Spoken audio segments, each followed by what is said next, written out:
Bonjour, mon nom est Marc Bélan. Je suis comédien et j'ai eu le privilège de défendre le rôle de Renaud dans Annie et ses hommes, un rôle d'handicapé intellectuel. La première fois que j'ai vu une personne lourdement handicapée qui était dans son fauteuil, qui avait une paralysie cérébrale sévère et qui pouvait s'exprimer seulement avec un petit tableau ou en pointant des images ou en marmonnant quelques syllabes. Hey, au début, j'étais tellement mal à l'aise, je ne savais pas comment me placer, puis je faisais semblant des fois d'avoir compris ce qu'il me disait, puis à un moment donné, je me suis fait pincer culotte à terre. Il m'a dit « T'as pas compris ce que je viens de te dire? » Puis il voyait dans ma face, il dit « Non, j'ai pas vraiment compris, je m'excuse. » Il dit « Ben regarde, moi te le répéter. » Puis j'ai compris que cette personne-là préférait répéter 20 fois, 30 fois la même maudite phrase, mais au moins que j'ai compris, que j'ai pris le temps. Moi, je m'appelle Vincent Guillaume Otis. Je suis le porte-parole pour la Semaine québécoise de la déficience intellectuelle et aussi et surtout le grand frère d'un petit frère qui vit avec une déficience intellectuelle. Je m'appelle Nancy Duguay, j'ai 33 ans. Je suis agent de soutien et développement pour l'Association québécoise des personnes de petite taille. J'ai connu l'association étant plus jeune, puisque je suis atteinte d'un nanisme. Mon nom est Mathieu Gratton, je suis humoriste, je suis papa d'un petit garçon de 10 ans qui a un trouble envahissant du développement et je m'implique depuis 4 ans maintenant en tant que parrain d'honneur de la Semaine québécoise des personnes handicapées. Mon nom est Isabelle Côté, je suis la directrice générale du théâtre aphasique. J'étais pas tout à fait à l'aise, je ne connaissais pas l'aphasie, je ne connaissais pas de personnes handicapées. J'avais peur de ne pas les comprendre, j'avais peur de ne pas être compris, j'avais beaucoup de réticence, donc j'y suis allée un peu de reculons et ça a été une expérience qui a changé ma vie, je suis jamais repartie. Luc Sené. Moi, mon premier contact avec une personne qui était handicapée, c'est mon oncle Bocco, Hamel des États-Unis. Il était venu à l'Expo 67, j'avais 8 ans. Puis, il y avait bien du monde à l'Expo 67 et c'était le seul qui se promenait, en tout cas que moi j'avais vu, qui était en fauteuil roulant. Puis je le trouvais bien chanceux. Je me disais, tout le monde marche, moi y compris, puis mon oncle Bocco est en fauteuil roulant. Puis là où j'ai réalisé que c'était un petit peu compliqué pour lui, c'est quand est venu le temps de monter à bord du mini-rail. Là, lui, il ne pouvait pas monter. C'est quand la première fois qu'on s'est rencontrés, te souviens-tu? Oui, quand j'étais plus jeune, j'avais joué dans les Watt. Puis c'était lui qui parlait. Je m'appelle Guylaine Gay, je suis humoriste et je vous présente mon fils, Léo Baudin. Bonjour. Et nous sommes ici parce que pour la 3e année cette année, j'aurai le grand plaisir de co-animer le spectacle Accessible. Et Léo est là aussi parce que pour nous parler de c'est quoi vivre avec un frère autiste, parce que mon autre fils, Clovis, qui a 8 ans, est autiste. C'est rare qu'on a l'occasion de parler de ce sujet-là. Et Renaud a bien sûr a eu une cote d'amour incroyable. Rosalie aussi. Donc, ça m'a permis aussi d'entendre beaucoup de témoignages de gens qui soit vivent avec des handicapés intellectuels ou ont travaillé en psychiatrie ou ont travaillé avec ces gens-là. Donc, c'était très touchant de pouvoir aussi ouvrir un peu là-dessus. Mais ce que je voulais aussi surtout dire, c'est que pour moi, c'est encore une façon d'accepter la différence. C'est-à-dire que on n'est pas moins un être humain ou une personne valable parce qu'on a un handicap, évidemment. Ça semble une évidence, mais il y a encore beaucoup de tabous par rapport à ça. Les personnes qui vivent avec une déficience, une différence, ou peu importe le handicap, mais m'ont forcé, moi, à sortir de ma zone de confort, puis ils m'ont obligé à me rapprocher d'eux autres. Et c'est grâce à ces gens-là que j'ai pu, évidemment, grandir. Et à chaque année au défi sportif, depuis au moins les 10 dernières années, à chaque année, j'ai l'impression d'être comme un oignon. Tu sais, on enlève une pleure à chaque année. On enlève une pleure à chaque année. Les préjugés tombent, les idées préconçues, les malaises. C'est sûr que ce qui me ferait le plus plaisir, c'est que les personnes de petite taille soient de plus en plus connues et qu'il y ait moins de préjugés. Mais que ça soit aussi sur toutes les sortes d'handicaps. Parce qu'une personne handicapée est très mise à part et très jugée déjà en partant quand on la voit. faut toujours que la personne approuve auprès de la société qui est capable de faire les choses, les mêmes choses que la plupart des gens. Quand j'ai dit oui pour être parrain d'honneur pour la Semaine québécoise des personnes handicapées, c'est drôle parce que sur le coup, j'étais co-parrain d'honneur. Donc, ce qui m'a incité, c'était de me joindre à Gaston L'Heureux, qui est décédé en janvier dernier.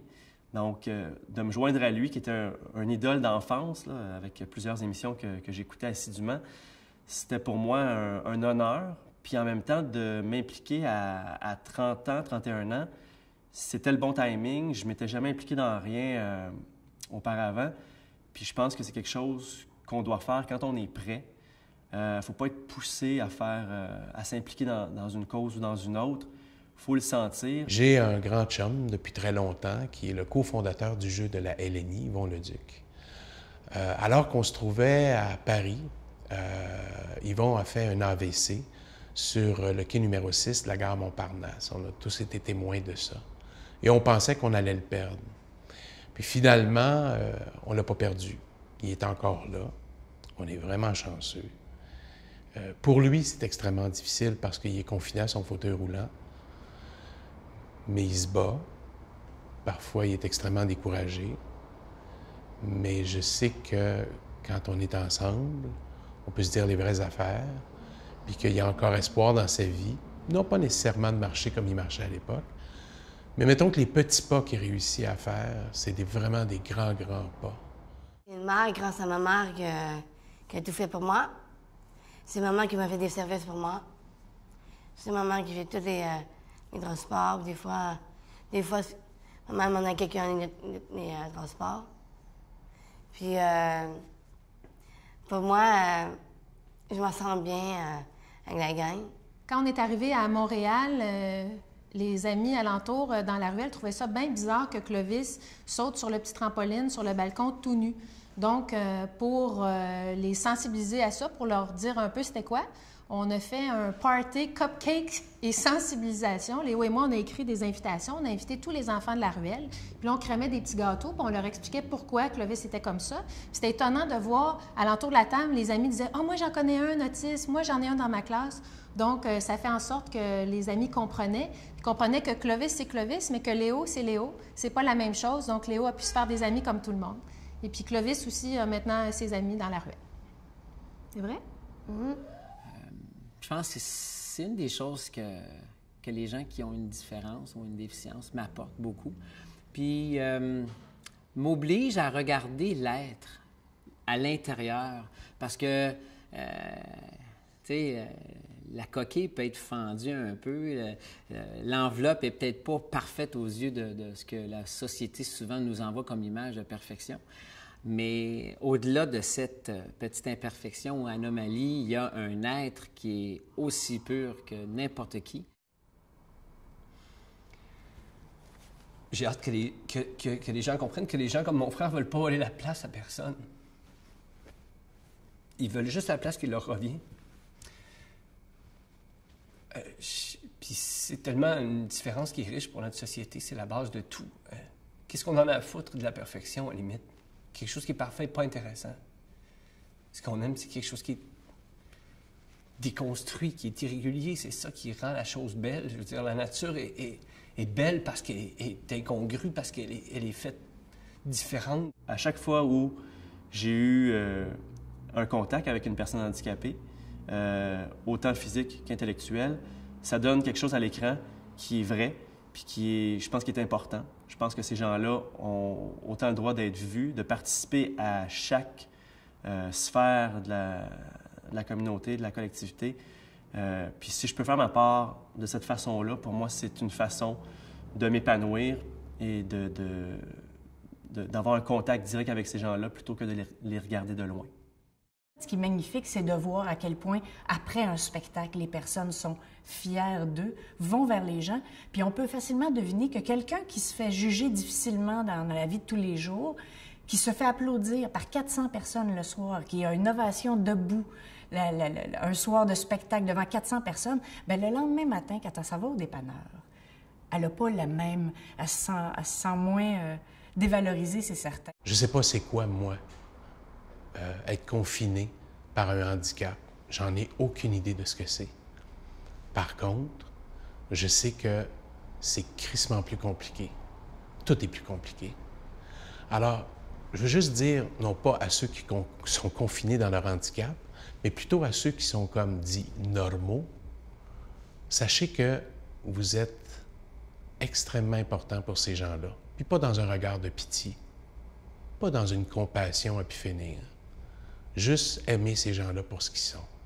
Parce qu'ils sont juste différents de vous autres, parce qu'ils ne peuvent pas marcher, ils ne peuvent pas bouger, ils ne peuvent pas courir, ils ne peuvent pas lancer un ballon, mais ils peuvent aimer. Mais ça, me semble, c'est la base dans la vie.